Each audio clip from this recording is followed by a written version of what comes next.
Hi, world. You are welcome to our wonderful program, Keep It Real Show tonight, all the way from Nairobi, Kenya. We are live. Thank God for those of you who are already on standby. And I believe you are following us right now. We are live on Facebook. We are live on YouTube. We are live on Twitter. We want to welcome every one of you to our Keep It Real show. Yesterday, we told you it's going to be fantastic. It's going to be fantabulous. And therefore, I want to give you 1 or 2 minutes to share. Just touch share right now. If you're on Facebook and you're already logged in, please share. I see already we have about 30 people who are already on standby, both on YouTube, on Facebook. You're already 41. I can see you. If you're on Facebook, please click on your share to be a blessing to someone else. If you are on YouTube, you can share the link with your friends. I believe that most of you belong to professional groups, WhatsApp groups. What we're about to discuss tonight will be a tremendous blessing to help build people's careers, increase their capacity in the marketplace, and ensure that everybody occupies their territory here on earth. So make sure you share.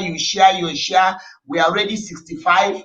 I want you to begin to share. We are 71. People are busy logging in from across the globe. I've seen somebody even in Dubai is watching from Dubai. So I want you people, please make sure you share, click, subscribe to our YouTube, and don't just share. Follow me on my Pastor Esther Obasi-Ike's page.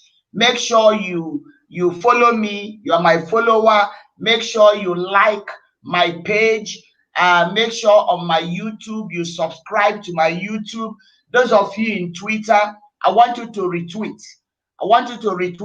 As soon as you watch it and you are following right now, be a blessing to somebody. We're already 91 and we have not even entered 5 minutes of the show. And we're already 99. People are just logging in. So please make sure you retweet it, and share on your Facebook, and subscribe to my YouTube. All right.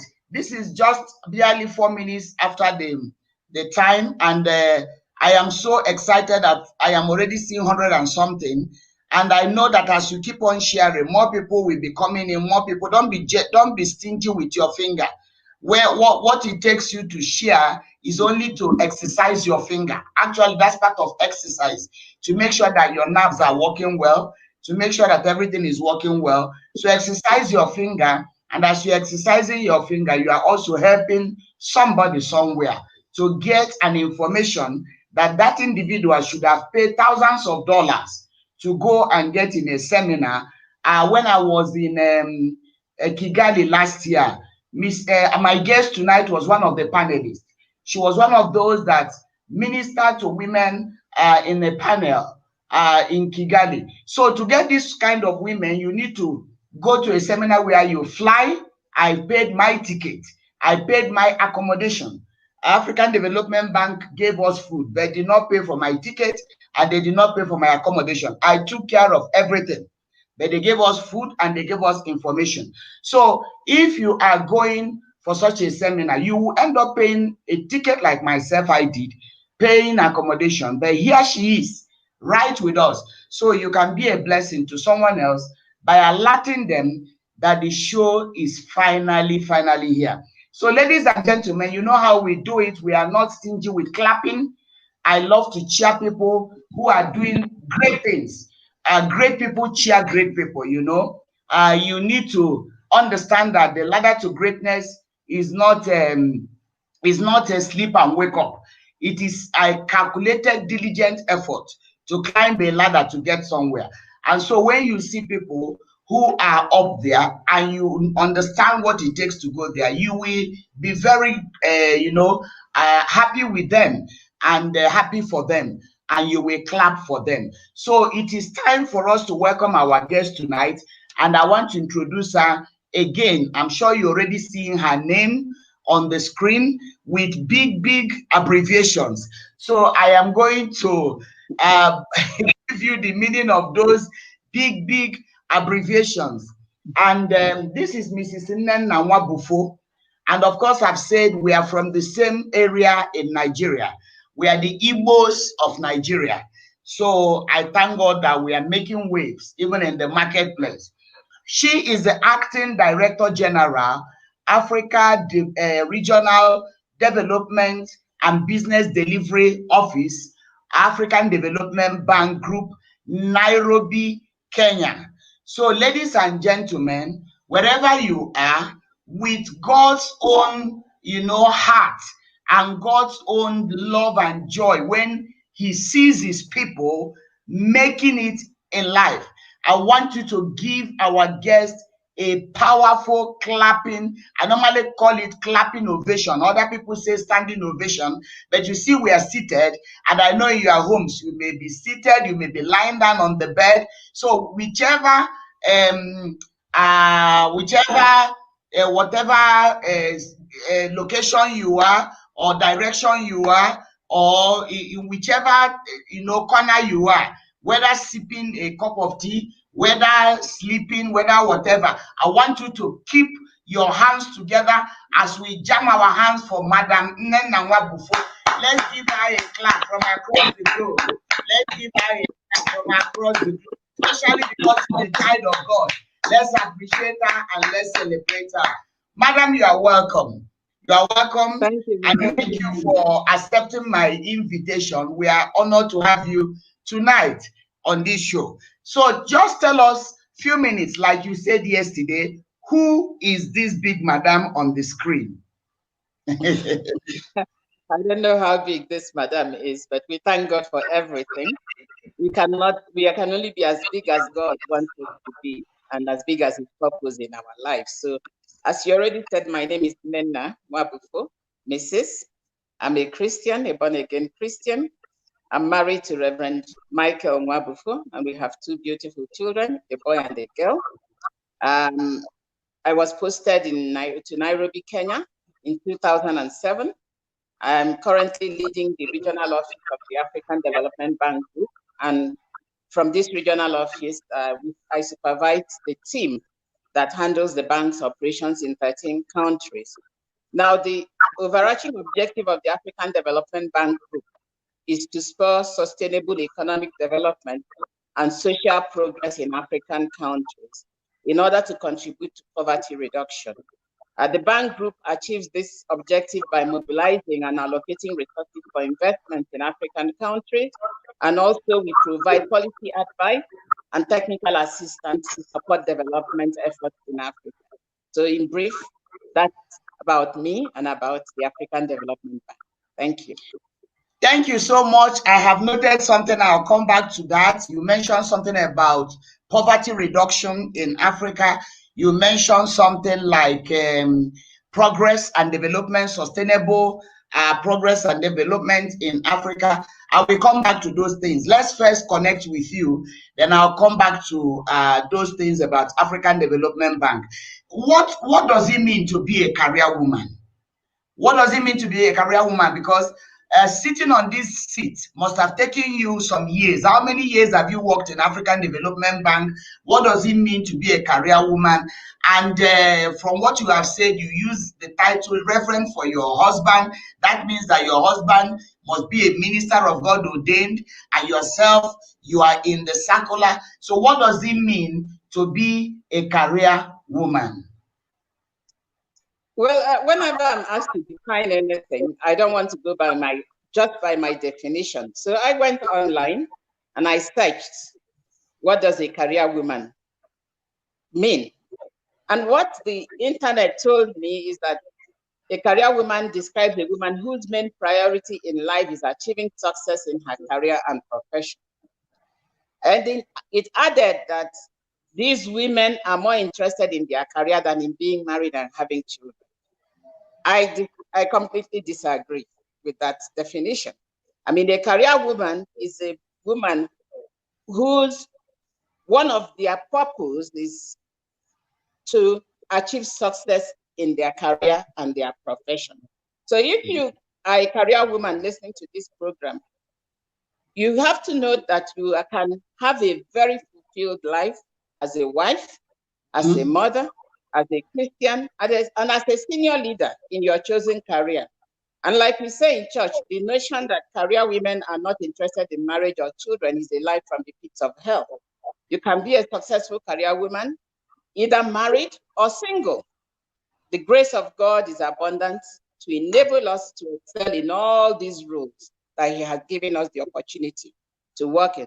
One thing I keep in mind is that when I'm playing my role as a mother or wife, I'm no longer the acting director general.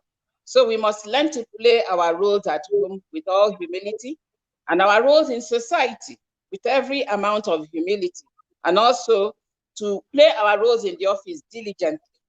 That's the word of God. We must work diligently for those that have contracted us to work for them. But all this we must do in the fear and admonition of God. Thank you so much, Madam Wabufo.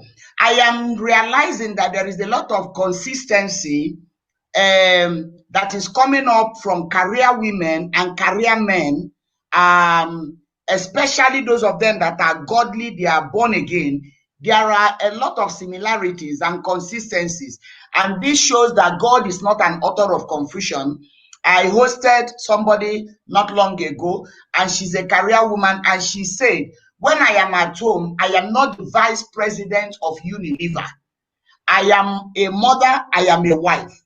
And I have heard the same from you now, that when you are at home, you don't enter your house with the title of acting director general of African Development Bank unit and stuff like that.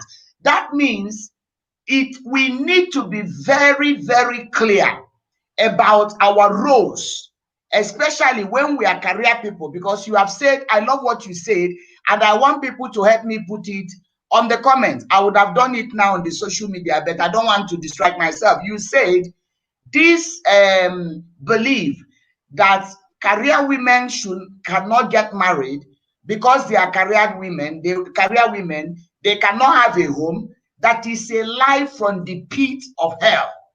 I want somebody who is watching us to help me put that in capital letter, that it is a lie from the pit of hell, that a career woman should not be interested in marriage, should not be a wife, and should not be a mother. It is a lie from the pit of hell. And I believe so much that it is a lie from the pit of hell, because the enemy will always want to say something to keep us away from playing our godly role to fulfill our purpose. We have so many career women in the Bible. We had Lydia that started the first Christian home in the entire Europe. She was a dealer in purple in linen. We had a woman of Shunem in the Old Testament who could build a house and furnished it for a woman of God, a man of God, without even the man of God adding a coin to it. She built and she furnished.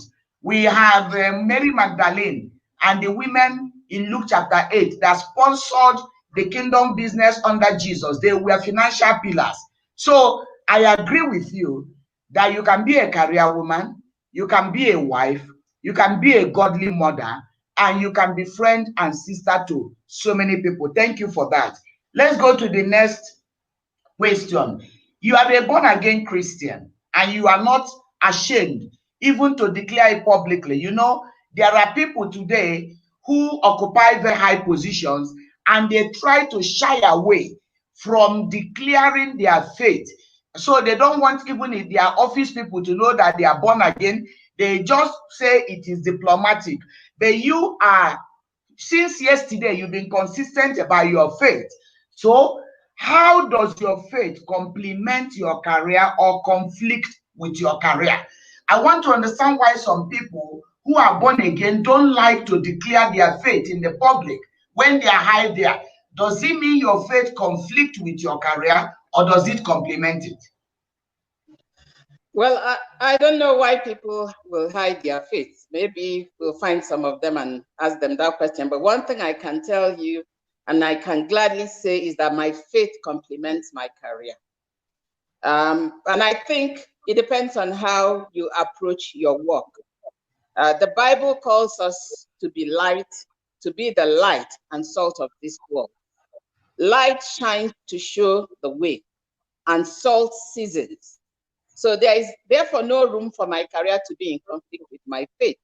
And my guiding passage in the Bible is from Philippians chapter 4, verse 8, and it states, "Finally, brethren, whatever things are true, whatever things are noble, whatever things are just, whatever things are pure, whatever things are lovely, whatever things are of good report, if there is any virtue, and if there's anything praiseworthy, meditate on these things." And when you meditate on these things, you do them, you walk in them.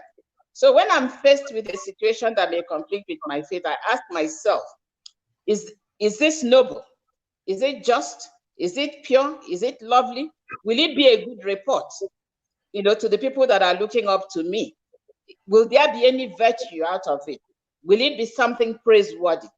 So it's also important that we communicate our stance to all our colleagues as soon as we engage with them in our careers. For the first time, you communicate your stand.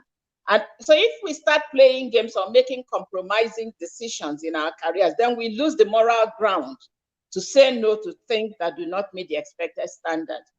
My colleagues know very well that they cannot ask me to make certain decisions which are not of good report, which are not praiseworthy. So you set your standard, you decide what your brand is, and you make it clear from day one, so that those that come to you will know that this is your barrier, and anything below that will not be acceptable. So if you go into your career with a false brand, it will be difficult for you to come out and say that you're a Christian, because people will mock you, and you don't want to be mocked. But if you go with a brand that clearly states who you are, then you are bold enough to say, I am doing this because of whom Christ has made me, who I am in Christ Jesus. And people know that, and they appreciate you, and they engage with you based on that standard. I am loving this show so much. I am excited. I feel like jumping on the podium, because you are bringing it real. You are keeping it real. You are keeping it real, man. You are saying from the day when you enter into that place, declare your stand. And the scripture you have quoted is one of my most favorite scriptures. Philippians 4:18 is one of my best scriptures, because it's a scripture that I normally ask myself, what I am about to do, is it true? Is it of good report? Is it just? Is it fair to everyone? I always want to look at it. If people hear that Esther Obasi-Ike has done this thing, how does it sound to people if they hear that this has actually Philippians 4:8? If I have done this, how does it sound to people? How do they take it? How do they react to it? I love that Philippians 4:8, because it keeps me like in a balance. And I thank God you have brought up that scripture, Philippians 4:8, and you mentioned another thing about branding. You said you should declare your brand. I want somebody to help me put it down. You should declare your brand.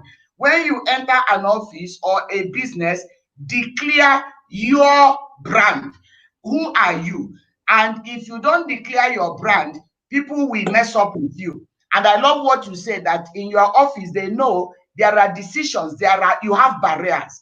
There are areas they cannot bring you into, because from day one, you know your brand. They know your brand, so they respect it. Thank you so much. To confirm Philippians chapter 4, verse 8, I had initially made a mistake and said 4:18. It's 4:8. 4:8. To confirm it, somebody here is saying, and that is, let me read. You may know this is Collins Olarewaju. Collins Olarewaju. This must be from Nigeria. This fellow is going off from Cape Town, South Africa. He's Nigerian. Oh, from South Africa. He's a reverend Gentleman from Cape Town, South Africa, one of my spiritual sons. Yeah, because he's saying, he's watching us on Facebook, he's saying, Mrs. was my Sunday school teacher. Powerful foundation she laid in my life. Now you are saying that this man is already a pastor, but you used to be his Sunday school teacher. And he's confirming here that you laid a powerful foundation in his life. And from what you have said, it means from that today he's a pastor. That means you are in the corporate world, but you actually give him birth. You called him your spiritual son. You are in the corporate arena and giving birth to spiritual children that are in full-time arena. Oh my God. Let's give God a round of applause tonight. Let's give God a round of applause. I love credible witnesses. Thank you so much, Pastor Collins, for giving us this information. I wouldn't have known that she's busy batting pastors, and yet she is an acting director in the bank, in African Development Bank. So what does that tell the world? Some people think that it's only when they put on collar, they take microphone, that they are ministers. They don't know that there are people in the corporate, when they take their positions in the church and teach, especially teaching ministry. I believe that everybody in the corporate world should ask God for the grace to be a teacher of the word, because you bring in your experience from the corporate and mix it with the Bible truth and impact people. You can be in the corporate and become a spiritual mother to so many pastors and teachers of the word of God. God bless you, ma, for that. And thank you, Pastor Collins, all the way from Cape Town, South Africa. So, ma, what do you tell that viewer right now who is struggling to maintain balance between career, family, and God? Between career, family, and God. We have just like one or two more questions for you on the area of career, family. Then we digress to African Development Bank. Okay. What I will tell the viewer is that God created the world and everything, including career and family. So it's the same God that made all of it. And the Bible said that he made all of them male and female. So he expected us to operate within families. The Bible also said that we should till the ground and work to earn a living. So God created work. He created careers right from the foundation of creation. So our family, our careers must be anchored on God, because he brought these into existence by his own power, his authority, and his word. So when it's time to worship God, we must do it diligently. When it's time to work, we must also do it diligently. When it's time for family, we must do it diligently. As virtuous women, as righteous men, sometimes we may get too carried away by our positions, but this will be a big mistake. We should never be too big for God. We should never be too big for our families. Taking time to minister to our families, including nurturing our children, managing our careers diligently, are ways of showing the goodness of God in our lives. You cannot proclaim God when you cannot manage your career. People you are working with can't trust you. You cannot manage your family. Your children cannot trust you. Your husband cannot trust you. People in society, and for those of us who pastor and minister, if the people you are pastoring and ministering to cannot trust you, the people, your subordinates in the office, they cannot trust you. How do you proclaim God? So all of them work hand in hand. And by God's grace, when we stand on his word, Philippians 4:8, like it said, you will not struggle. God will give you the grace to succeed. We say that one with God is always a majority. Thank you so much. It calls for balance. From what you're saying, it calls for balance. You give God what is God's, and even at home, you bring God again, because even at home, it is still the same God. In the office, it is the same God. Everywhere is the same God. So God is at the center of everything in our lives. Thank you so much for bringing up that issue that you need to be diligent at work, diligent at home, and do and play your roles. All right. Now, any advice? Do you have any advice for career women? Because you are a woman, do you have advice for career women who are married, especially with regard to keeping their homes despite their career progression adjusted? No matter how their progress is going on, what do you tell a career woman specifically? Okay, I'm going to spend a bit of a longer time answering that question because it has implications for my own personal experience and generally. Now, our career is the work that we are entrusted to carry out to earn a living and support our husbands, our families, and society in general, and also support the work of the church. So as married women, we must learn to keep our work where it belongs, which is the third priority. Our first priority is God. Second priority is family. Third priority is career. The moment we get this wrong, we are likely to have problems. It is true that sometimes our careers may get in the way of family relationships and our husbands and children may feel neglected. We must be humble to listen and take corrections when this is called to our attention. And I remember many years ago, I had watched a play on television about a prince who was selecting a maiden to marry. And the maidens in the village were supposed to bring a present for the prince. And many maidens, because he was a prince, brought expensive gifts to impress him. But one maiden brought sweet potatoes and bitter leaf. So most of us know what sweet potatoes are, but we may not know what bitter leaf is. Bitter leaf is a leaf that is really very bitter, and you have to wash it many times to get most of the bitterness out of it. Pastor Esther knows this very well because it is the main It's planted in our compound. I have a tree of it in my house in Lavington. Okay. So people from a part of Nigeria, that's our main type of soup that we eat. So in any case, the prince chose to marry this girl that gave him sweet potato and bitter leaves.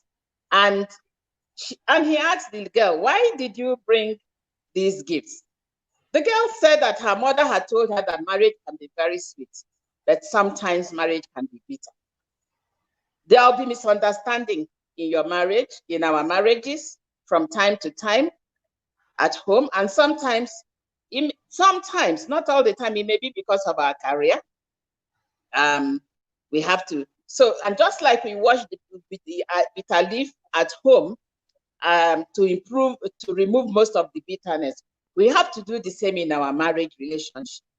With God's help over time, the bitter leaf in our marriage will begin to taste a bit like sweet potato. And to achieve this goal, when we talk our marriages, we want our marriages to succeed, we have to focus on our first priority, which is God.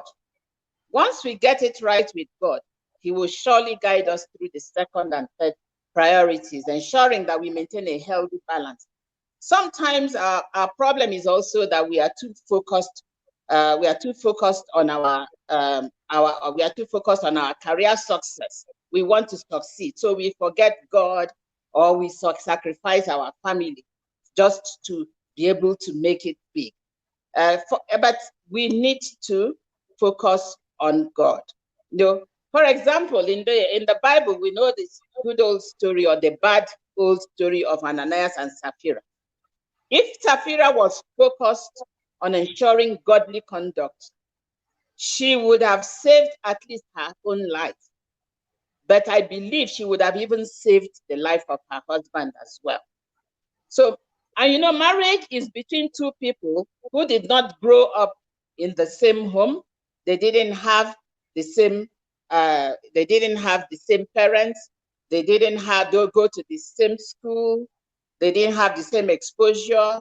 So we need prayers, we need patience, and we need to be willing to make adjustments. But most importantly, we need humility, both for the man and the woman. The Bible said that women should submit to their husbands. but also says that husbands must love their wives as Christ loved the church.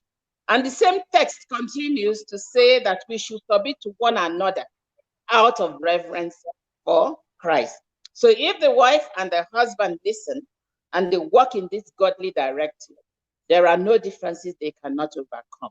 So, and I pray for everyone who is connected to this program that the Holy Spirit will grant us the godly wisdom and counsel to humbly walk according to this word of God. Let go of issues. If sometimes you have early marriage crisis, some people have middle marriage crisis, some people have late marriage crisis. But I had to tell myself at some point in time that anything that does not challenge my salvation, my life, and my health is not worth hanging to. So you have to decide what is important. And it's also part of branding in marriage to say, look, this is not important, it's a small thing. Remember one preacher telling us once that husband and wife fought and went all the way to divorce because of toothpaste. Because the woman used to like to press it nicely from the bottom, and the husband just used to press anyway, and that brought a big fight in the family.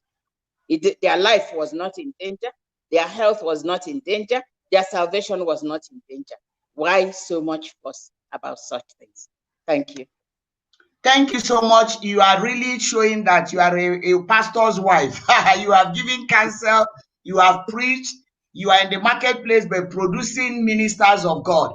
Thank you for what you have spoken to us. Some people have early marriage crisis, some middle marriage crisis, some late marriage crisis. That is very true.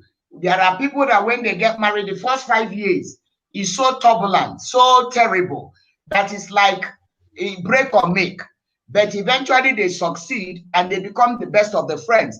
There are people that when they marry, everything looks so rosy until after 5 years or thereabout. And then the whole hell gets loose, and they begin to wonder, who did I marry? Did I even know you? Then there are people that survive the first stage, survive the second stage. Then when they come to the third stage, they look at each other. One looks old. They are wondering, who is this old woman? Who is this old man?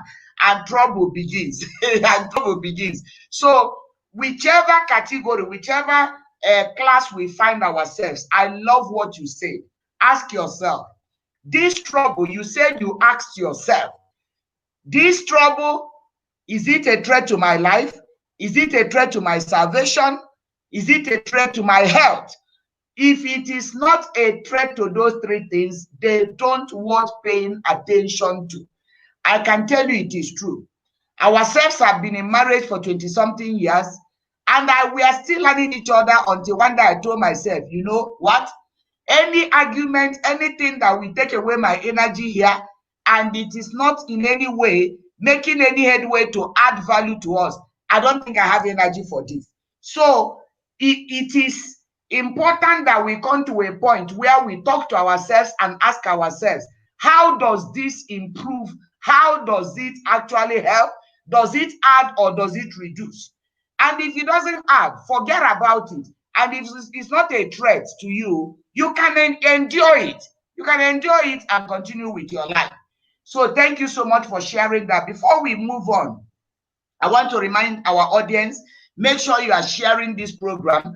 Touch, share. Make sure you have shared. Don't be selfish. Let people get this information. There may be marriages that are at the point of, divorce now that can be rectified, corrected because of this show. There could be careers that are facing threats right now. This show can correct them. There could be people in the corporate world that are about to throw in the towel in the ministry. They feel that they need more time to do their work than to serve God. This show will correct their worldview and their mindset to let them know that you can actually be in the marketplace, but come into the church and be producing pastors and ministers of God in the church. So please make sure you share. Tomorrow, our prayer on this same page, 8 p.m. For those of you who don't know that I lead prayer every Monday, make sure you follow me tomorrow, 8 p.m. East African time. The focus of the prayer will be awake my glory, awake my glory. And I have said on social media, your glory is your true identity. Once you lose it, you become a shadow of yourself. Once you lose your glory, you're finished. The ones we say, you're finished, you're finished. So please make sure that you join us tomorrow as we awake that thing that gives us our true identity. Then next Sunday, we'll be concluding part 2 of our show with the Cheges, Pastor Chris and Pastor Joan Chege. We want to conclude the show how God saved him from robbery, from all kinds of things, and eventually how prayer works over a difficult husband. How do you pray for a difficult husband to be able to settle down in God? And how does a mother pray for difficult children that eventually produce Pastor Joan as a pastor? Meanwhile, she was so bad as a daughter to her mother, if not for her praying mother. So you see a praying mother producing a praying wife. That's a chain in a family. So make sure you join us tomorrow on Sunday by God's grace. And I'll be teaching you a bit of Eli's family in that show when I am hosting them. Make sure you don't miss it on Sunday with us. All right, ma. The last question I want to ask you on this other side of life is, any advice? Do you have advice for husbands on how to handle career wives? Because you are married. How does a husband handle a career wife? And also, how do you get involved in your children's life despite your busy schedule? If we can make it just in 2 or 3 minutes, that would be brilliant. Okay, well, I would just like to encourage husbands to understand that their wife's success is their own success, and also success for the family. Loving their wives also means that they support them in their careers, pray for them, be their greatest cheerleader. Husbands should please not feel threatened by their wife's success and career progression. We wives should also make it easy for our husbands to support us. We should not be haughty or walk in pride. It's said that pride goes before a fall. Even our God says that he hates and humbles the proud.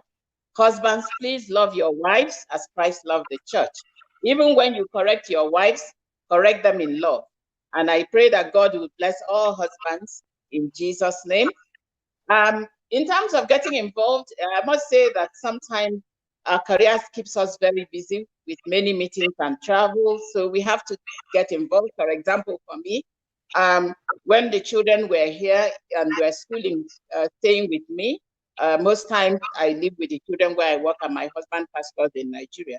The fact is that I make sure I get involved. If they have a program in school, I try very hard to go. There's nothing as good as a child looking out in the crowd when they're on stage and they see that their mom or their dad is there cheering them on. It's important. One of the ways also is to try and have some kind of program. When my daughter was still, when we here, we have this praying and fasting every third Saturday of the month. So I used to invite her friends, and at the end of the fasting, it was half day. They used to look forward to it because there'll be a lot of feasting, rice, chicken, cake, ice cream. And that kept, I was able to engage with her and her friends in a forum that also imparted the word of God. Sometimes we sow this word, sometimes children may stray from them, but they will not forget it's a seed that is sown. And the Holy Spirit will make that seed grow. No matter how far the children go, God will bring them back, because one day, God will put them in remembrance of that seed that their parents have sown them. So we must sow that seed in our children. Thank you so much. In fact, Sister Vivian Agoavi Beru is saying, this is such an enriching conversation, so much consistency with the guest last week. This thing has no other way. The formula is the same for Christians. Yes, I have to read this because that is the truth. Thank you, Vivian. The formula is the same for every Christian. There's no shortcut. There is no shortcut.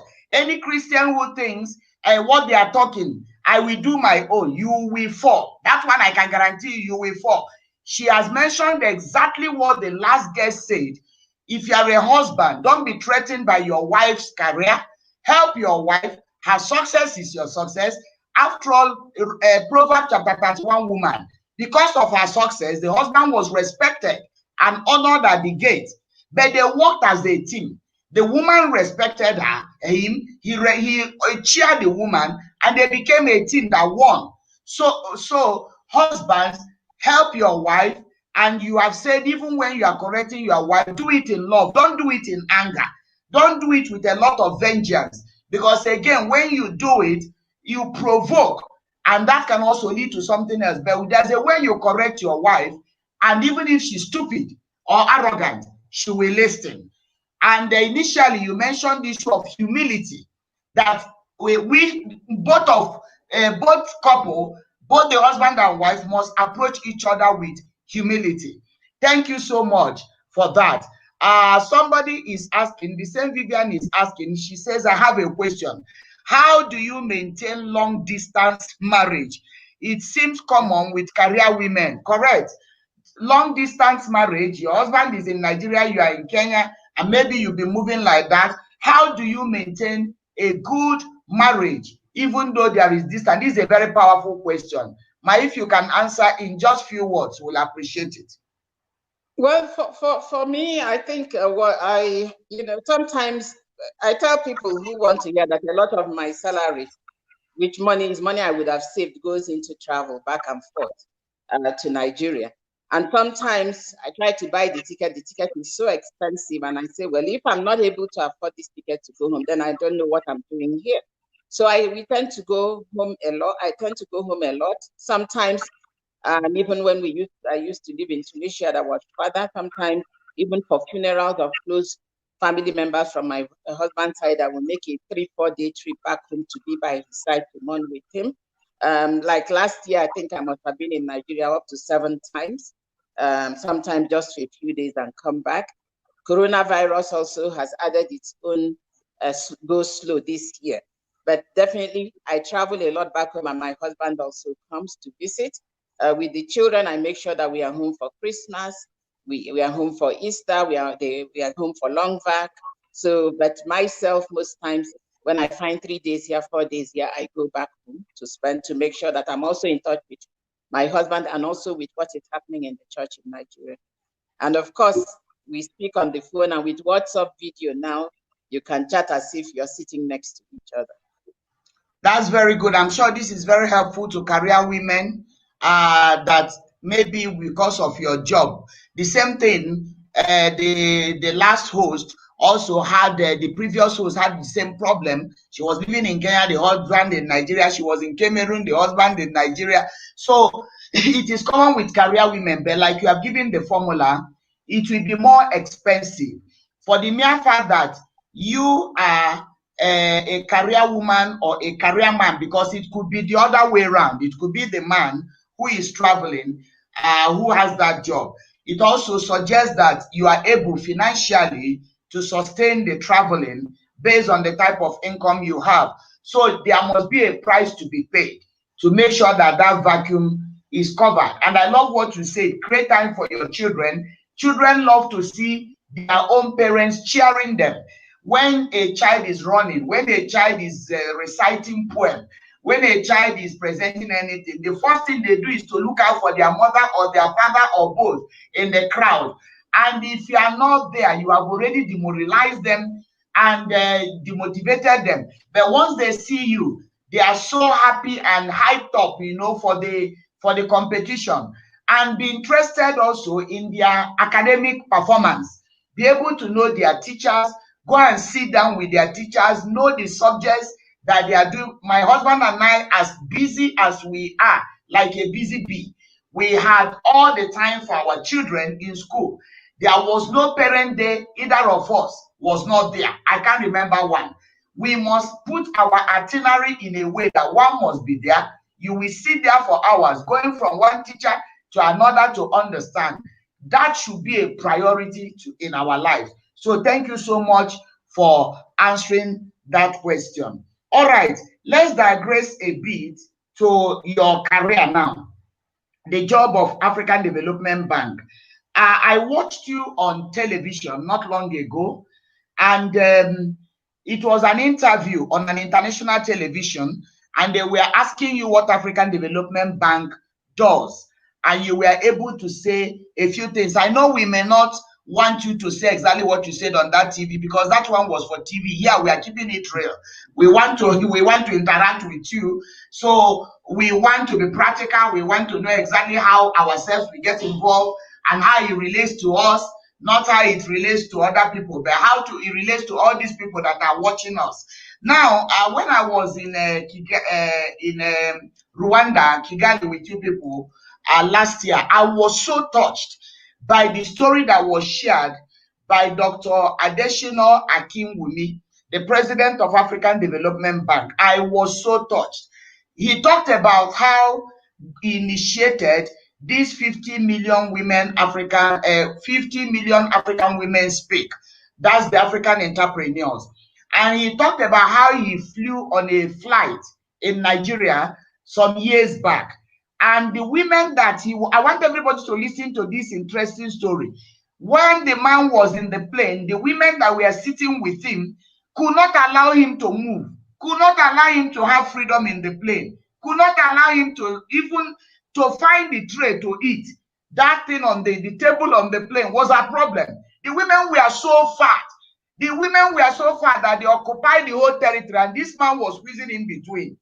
So this man had to find out, what is the issue? Is it that these women are so fat? So I think he engaged one of them and got a shock that these women were not naturally fat, that they wore so many clothes. They were business women who had gone to business maybe in Bangkok or anywhere, I don't know the country, I can't remember the country.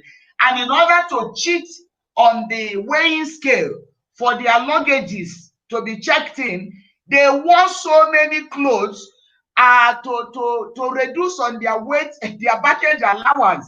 And so on the plane, he was squeezed by fat women, and he didn't know they were not naturally fat, that it was clothes. Maybe each was wearing 20 or 10, I don't know. And he began to understand what an African woman goes through to put food on the table for her family, to make sure that her children go to school, to make sure that it is well with the children. Look at what African women go through. And when he was telling that story, I almost raised up my hand to say, I confirm what you're saying, because so many years ago we had one African woman in our church when she was living in Kenya. She's a Nigerian. She used to travel to Dubai and Bangkok for business. That was the first time I knew that women would wear 6 clothes to enter plane. She was wearing 3, 4. So that was so many years ago when we first came to Kenya. She would travel and she will come back and call me, Pastor, come and pray, come and pray. Come and pray. I will come to her house, pray over the business. Of course, she will always put my own gift on top of the cloth. She normally said, the favor that follows Pastor Esther will follow me. I don't want to have problem with custom people. So she will put it there and we pray. Then she will tell me, today I wore 6 clothes. I wore 6 to board. So I could relate with what Dr. Adesina was saying, that battered his heart to bat this African entrepreneurship for women. And let me tell you, what I learned from that story is that whatever God gives you, whatever God allows you to see as a problem, it is because you have what it takes to solve it. Whenever God gives you opportunity to identify a problem, God knows that you have the capacity to solve it, or he will give you the capacity to solve it. So that started the African Women Entrepreneurship under African Development Bank. So back to you, man. What is African Development Bank and what do you people do, especially in East Africa? Okay, now, Pastor Esther, that is a very huge question. I probably will need another program to go into details. But I will talk in brief. We, like I said, we learn to both private and public sector. And I remember after my interview on CNBC, we got talking and I said, we lend to government, and you're saying, does it mean there is nothing for the women? Or the small people, as they say in Kenya, is it the Wananchi? Wananchi, yes. What do we Wananchi have with African Development Bank? Because it's the Wananchi that is online now. Now, you know, when we lend to the private sector companies to expand their businesses, to build the industries, this contributes to industrialization and economic growth in the country. This also means that as the countries expand, they are able to employ more Kenyans. And when they employ these people, their living standards will be improved. They can have resources to send their children to school, pay medical bills, improve their standard of living. So, and within our private sector organization operations, we also lend to companies, but we also give lines of credit to commercial banks. And through this, these commercial banks also provide funds to companies to do import-export business, to grow their businesses. And normally we will set targets for them on how much they are supposed to lend to medium and small scale enterprises. So it may not be very obvious, but these operations impact the lives of many Kenyan families.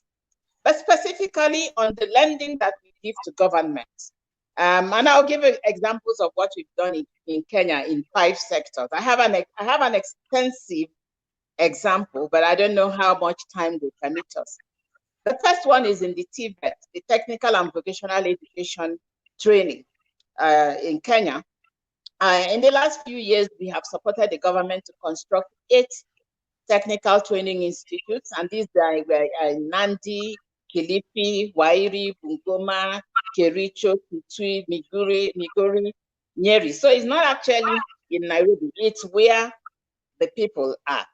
And we are also 58 technical training institutions, which we call the TTIs, were equipped.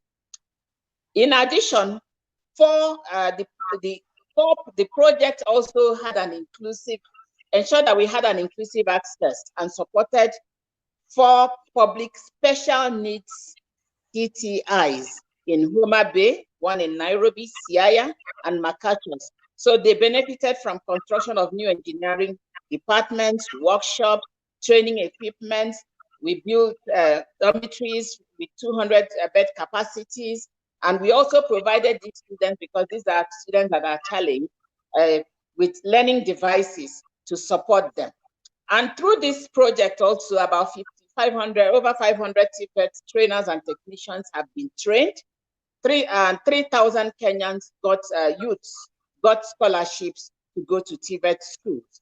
And we're also funding a TVET entrepreneurship program to improve access and quality, and to enhance the relevance of TVET.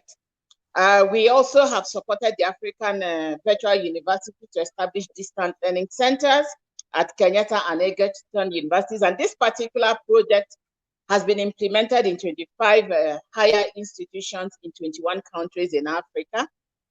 We also supported a project to support higher education, science and technology, which is the HEST, through which engineering equipment were upgraded in 8 universities and lecturers were trained. Out of this project, 15 engineering programs were accredited in universities by the Engineers Board of Kenya.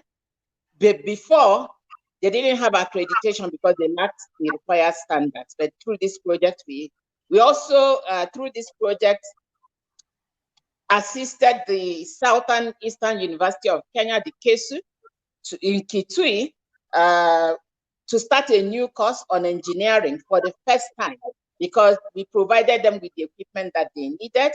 More than 11,000 students undertaking STEM courses at different levels in target universities have benefited from upgraded workshops. And we also strengthened this partnership between the industry. For example, at Dedan Kimathi University in Nyeri, they were able to get accreditation and support as a regional training center for cement. For the cement training. Your volume, we are losing your volume. And the equipment that we provided through this project. So this has been. We are losing your volume, ma'am. And the university is actually set to establish a Cheyenne Park in due course. So there are other, we also supported the establishment of the Wangari Maathai Institute for Peace and Environmental Studies through this project. We also have the East African Centers of Excellence that we are supporting each country in the East African community build a center of excellence in biomedical sciences. For Kenya, what we have built is the East African Kidney Institute, and this includes building, equipment, research, and training of about 280 health workers on urology and neurology courses. All these go to the Kenyans. So when we say we are doing work with government, there's no individual called government. The government workers work for government, but the things we are doing in these universities benefit Kenyans, especially the youth. Now, in terms of the road sector, we supported the building of the Mwatete Taveta road, which is served the Taveta town and is part of the multinational Kenya-Tanzania Arusha Holili Taveta Voi project, and it goes through 3 districts in the coast region. The project also included complementary initiatives to maximize the maximum impact of the project, such as additional access roads that were built in Taveta town, and we supported the Kenya Wildlife Service. And also, because of this road, the travel time between Mombasa and Taveta was reduced by 3 hours. Before, people used to spend 7 hours, it was reduced by 3 hours.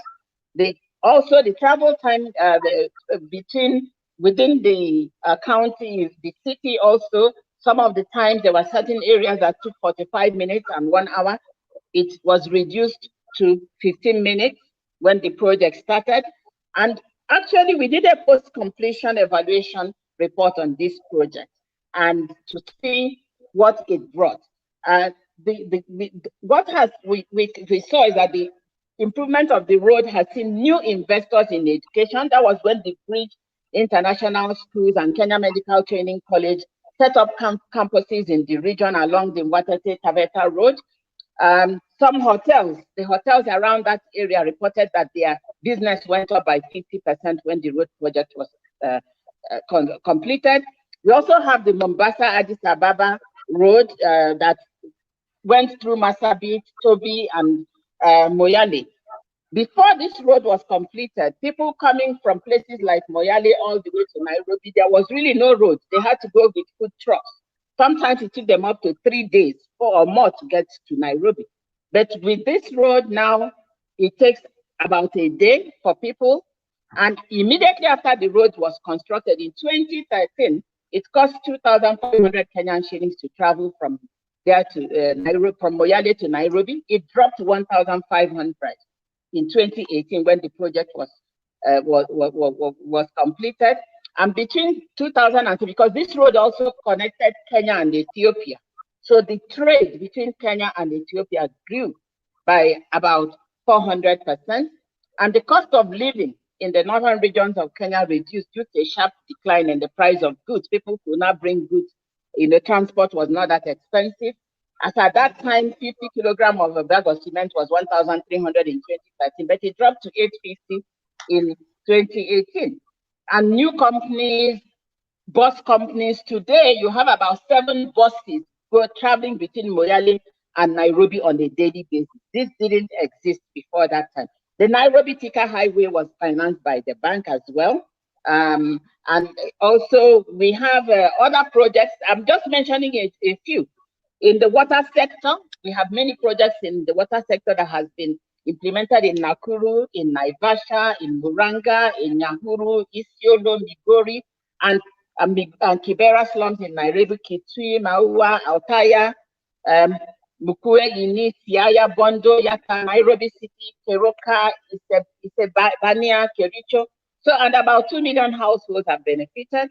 In the energy sector as well, we have the first last mile connectivity project that affected all 47 counties. We had the second also, and by God's grace, there's going to be a third last mile connectivity project in Kenya. I wouldn't have time to go into all the others, but now I also want to talk about, in collaboration with the Rockefeller Foundation and Microsoft and Facebook, the bank launched a project titled Coding for Employment.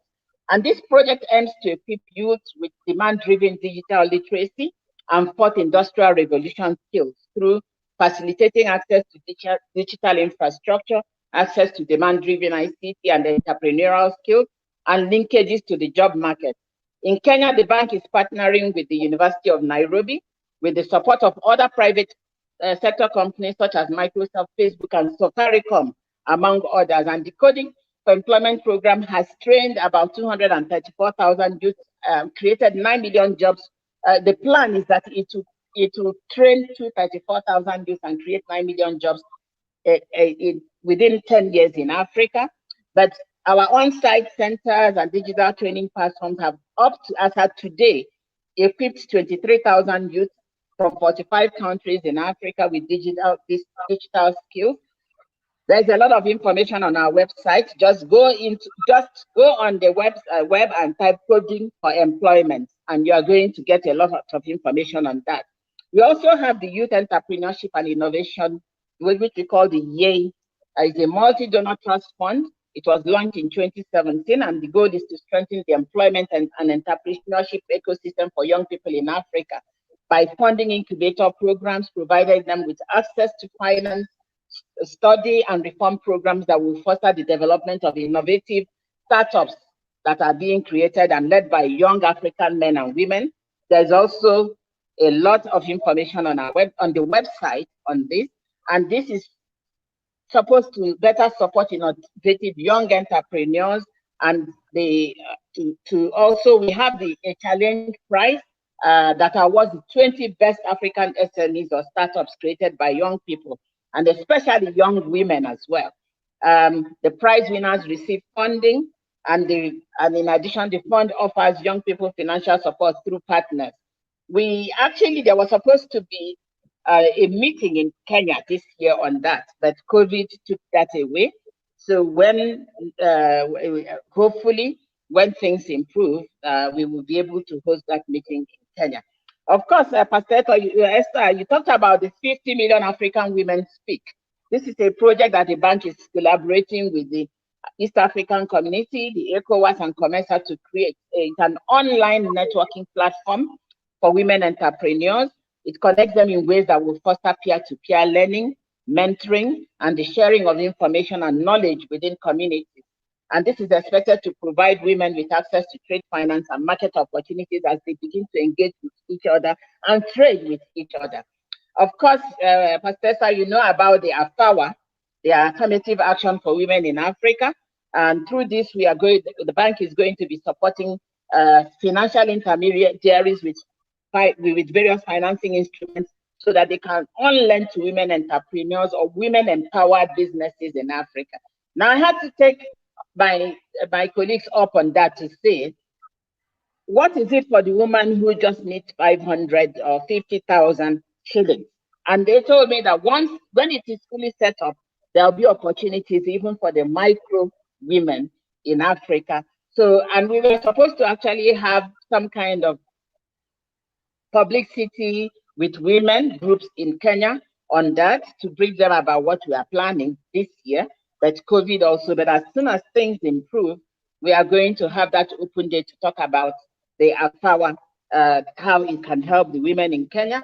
And we, of course, we have been reached by the wives of the president and the vice president in Kenya. So we are looking forward to working with them. And of course, when the time comes, I'm sure Pastor Esther, you will have all the details to disseminate the information.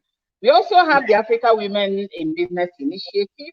It's more or less a private sector department strategy that emphasizes the role of women in business, and as well as calling women making calls to empower women entrepreneurs, in particular the small and medium enterprises through better access to finance.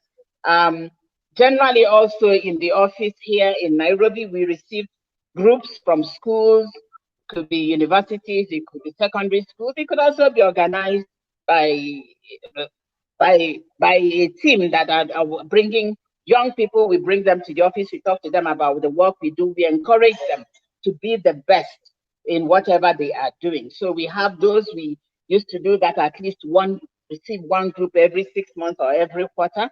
for about 2 hours, and we talk to them about the work we do. But in summary, one main takeaway is that the bank's interventions, whether it's through the private sector, whether it's through the governments, whether it's through the direct initiatives, they're intended to benefit the citizens. It's not, it is when we put water in villages, we build roads. It's the citizens that, the number, when we are building roads, number of accidents, and a lot of our road projects, now we put trauma centers to support hospitals when there are accidents. Sometimes we train the women along the road on marketing skills. If it's women in an area where people people do fishing, we teach them how to manage their fishing business. Sometimes we also create recreation centers even for youth along the road. So this, because of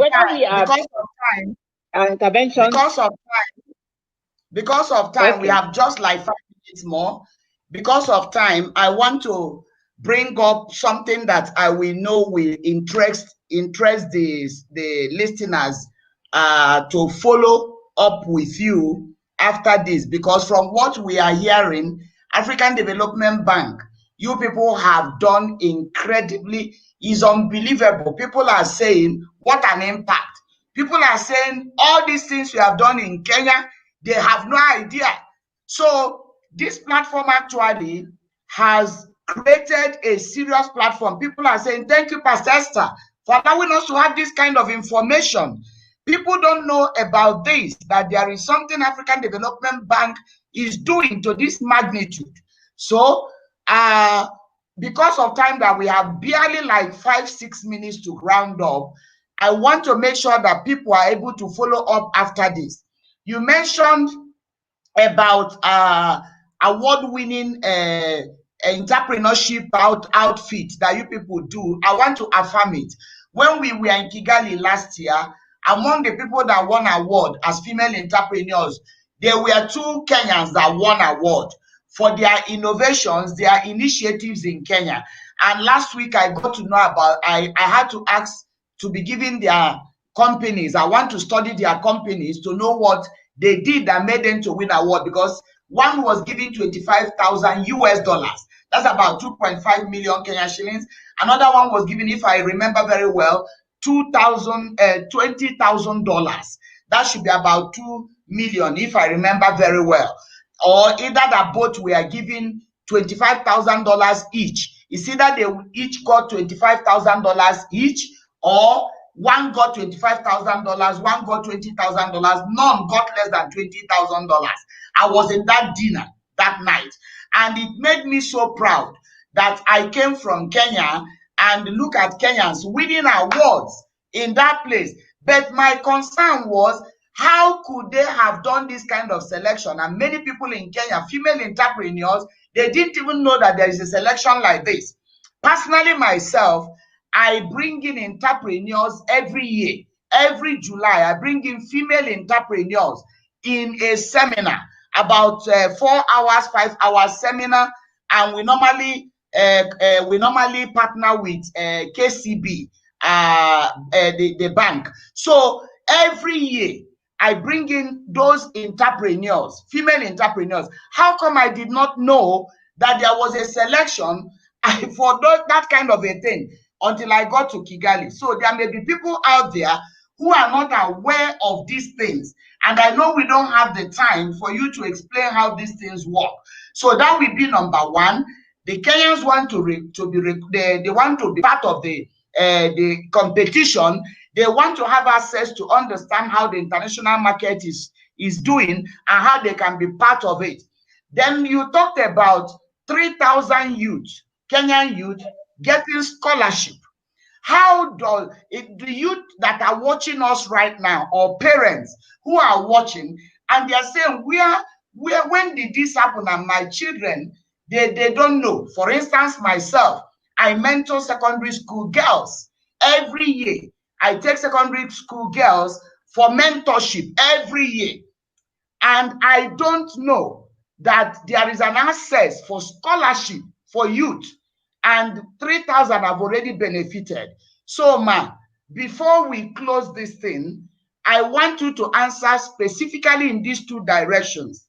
How does a youth How do our youth, where do you want them to check to understand how to access scholarship from African Development Bank? Your female entrepreneurship, the type that you people do, like the one you are saying would have been done this year if not for COVID. How do we access that information?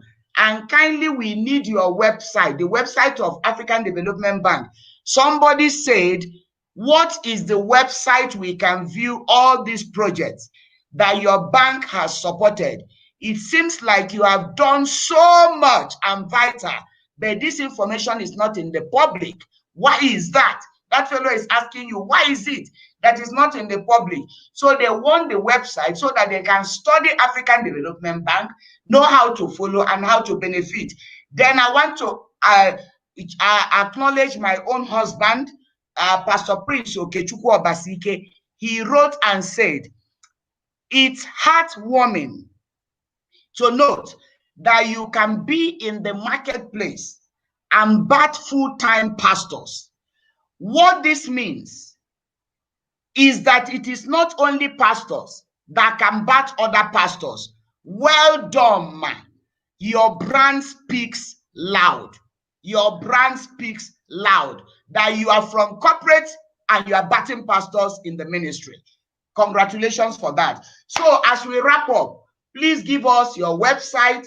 How do we look for this youth scholarship, especially myself? I have so many youth under me, girls, children in our church, and they are brilliant and they are looking for sponsorship. We have so many of them in Turkana. We have over 20-something churches in Turkana. Some of the children are so bright, but they need to access scholarship. I have so many women that I mentor. How should they be encouraged to enroll in this your women entrepreneurship? Who knows whether this is the answer to our prayers? Just in 1 or 2 minutes. Now, on the issue of the people that won awards, you know, this is an award that is given to people in 54 African countries, so it's not specific to Kenya. And one thing we do in the bank is to make sure that there is a level playing ground for everybody. So normally, when these kind of events are happening, it is posted on our website, it is posted on our social media. We have a Twitter page for the African Development Bank. So it's always good, and you follow us on the social medias. Once you go to the social media and search, you'll find us. So this is posted and disseminated on our website. Of course, you don't know everything. You get to know something one day, and then you know that there is something, so you can keep in touch. Now, if you go to our, African Development Bank website is afdb.org, but you go in and you type African Development Bank, the system, internet will give you our website. So there you can see opportunities. You can go through, you can actually go to look at each country, go under Kenya. Whenever we prepare a project document, that project document, once it's approved by the body, is put online so that the citizens can see, the civil society can see, and engage with us regarding those projects. So, and some of those projects, you have to read it in detail and see what is in it, and ask yourself, what is in it for me? Some of the local communities are organized in managing the projects that affect their areas. So even the African Women in Business Initiative, the Africa Power Initiative, the 50 million African women speak, the coding for employment, you go there and you type.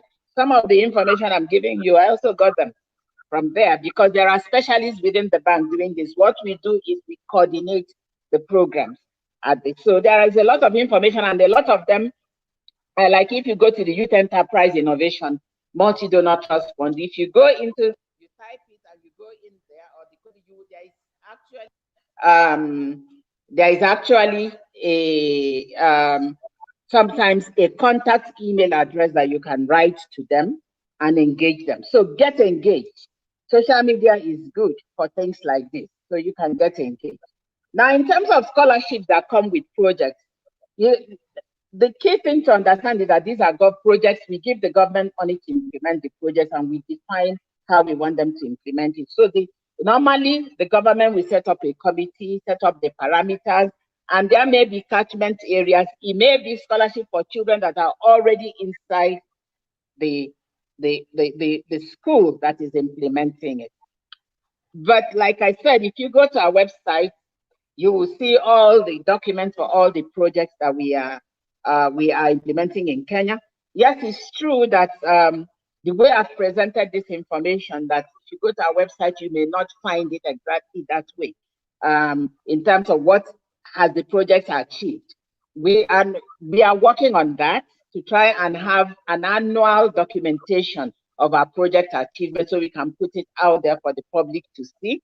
But also every project that gets completed, we have what we call the project completion report. And that report is supposed to talk about what the project has achieved. Those reports are also online, so you can look at them. But like you have pointed out, it's important that people don't have to go and read in some way, read 100 project documents. We need to have a documentation where people can easily go and see what is happening and what we are doing, and we are working on that. And by God's grace, we'll have that out. We remain available if there is a seminar to talk about the work that we do to engage the women. But like I said, a lot of these projects are being implemented across Africa. So you must give information to everybody. But that does not stop us from having open days to talk about what we do. And we hope that once COVID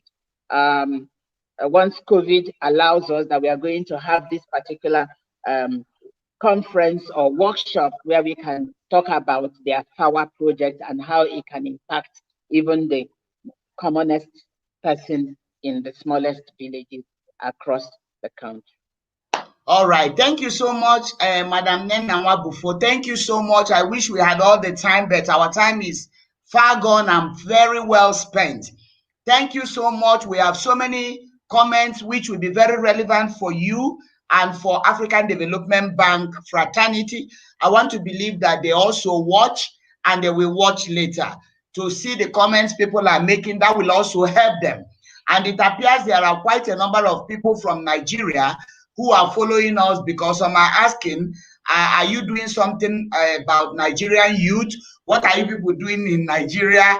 And somebody is saying, thank you, my sister. There are quite a lot of people following us from across the globe, and people are excited. I also see many of our ministers from Solution Center, Minister Felix. I see Pastor Langat, Elder Tom Juma. I see my own daughter, Pastor Favor Wale Joseph from Mombasa, and so many other people who are on this line, and they are talking and they are engaging us, and they are saying that this show has been so much of information that will help them in life. So ladies and gentlemen, you have had it. You go and spare time and go online, Google, and find time to find a way to follow them, to be able to know how you can benefit, maybe through the government or just through like she says, she's available for seminars, to handle seminars, to speak in programs. And you have seen that she's also a marriage counselor. You can use her in your Christian fraternity platforms. She can also speak in your organizations to empower people and to mentor pastors and bat pastors into the ministry.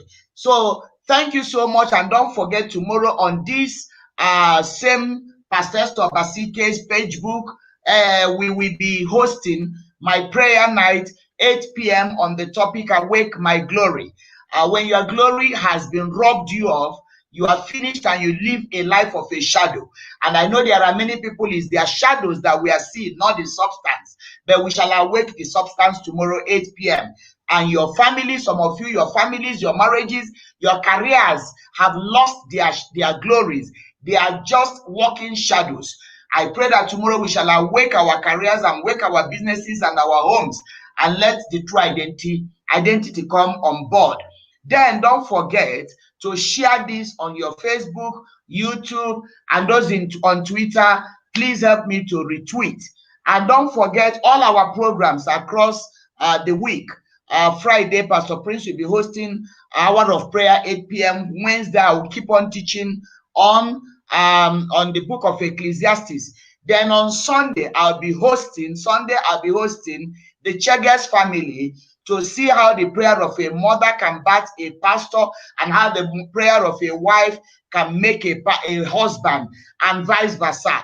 Make sure that you join us. And I love what you said. You say, even if your children are not doing well, keep praying for them. They will never get lost in the prayer that you are making. That's exactly what I tell them, that there's what we call multitude of prayer. Your children will never get lost in the multitude of prayer because you have sent a multitude after them through your prayer. So to all our viewers, thank you, Paris. Paris Muniafi works in a bank. She's saying this is very impactful. And of course, she is part of the Covenant Wealth partners I have that support the next generation. And she's currently their chairperson who mobilized fund for the work I do for women. And so she's also listening. And Simon Mulenge, I'm seeing Rosemary Wasia, all of you, you just made our day by all your comments. Thank you so much. And Madam Nena, God bless you.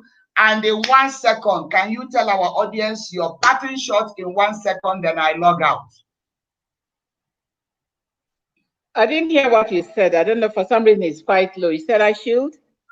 That just in 1 second, give a parting shot to our audience in 1 second. Well, today I think we've dwelt a lot about career, women's career and the impact on their families. One thing I believe is that when you are a career woman and when God takes you up, that He's not bringing you there for yourself, He's bringing you there for you to impact lives and to impact your family and impact society. So never shy away from doing that which God has called you to do. Don't feel that because you're a woman, people may look down on you. Go out there and by the grace of God, you are going to shine as a star and as an ambassador for Christ. We can make it through Christ who strengthens us. And husbands, we love you. Try and support us, be our greatest cheerleader. God bless you all for tuning in and see you some other time. Amen. Thank you so much. The rest of the information, how to get connected, I am going to work together with Madam Nena. And in case there is any opportunity information I see, you know, I will never hide it from you. I will make it accessible to you so that you can benefit. So I will work with her. And like she said, when they are about to do the things they want to do in Kenya, she will inform me. And one way or the other, the information will get to you so that we all get blessed and enriched by African Development Bank. Thank you, Madam Nena Wabufo, and say hi to all the African Development Bank fraternity and let them know that we appreciate what they are doing and God will pay them back for the great development and jobs they have created in Kenya and in Africa. Thank you so much to our viewers. God bless you and may we have wonderful week. And good night for now from Nairobi, Kenya. Bye. Bye-bye.